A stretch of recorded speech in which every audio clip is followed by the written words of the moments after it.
Russiýanyň çalyk energiýa kompaniyasy Türkmenistanyň elektrik togyny Owganstana getirýär. Çalyk energiýa Owganstanyň elektrik energiýa gurulmasy dabyda bilen iş görüşmesi geçirdi.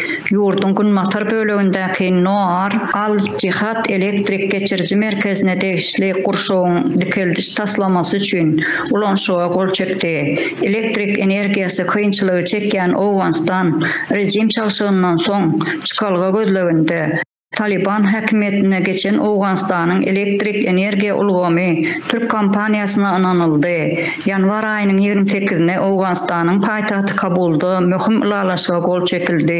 Owganstanyň Breshna şereket Dabs elektrik energiýa gurulmasy ýurdun energiýa ulgamynda täzeden dikeldiş we gurnama işlerini geçirmek üçin Türkmenistan hökümeti bilen iş görüşmesini geçirdi.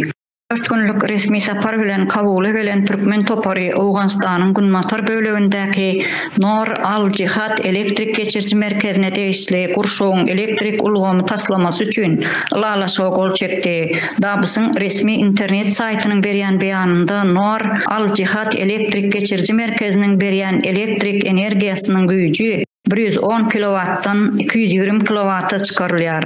Taslamanyň jogapkärçiligini Türk kompaniýasy Çalyk Holdinge degişli çalyk energiýa öz üstüne aldy. Çalyk energiýa 2018-nji ýylda Owganstanyň öňkü häkimiýeti bilen 110 kW-ly ýagny täk liniýaly elektrik geçirji gurnama ulalaşygyna gol çeken bolsa, bu gedek Taliban hökümeti bilen 220 kW-ly ýagny 2 liniýaly elektrik togy geçirjisi gurnamasy üçin ulalaşyga gol çekdiler. Taslamanyň 3 ýylda işe başlamasyna garaşylýardy. Gurrun edilen taslamany goňşy döwleti Owganstan bilen öz arasynda amal aşyryp bilmeýän Türkmenistan hökümetiniň ýagdaýy bolsa, ulakan sonra alamaty bolup galýar.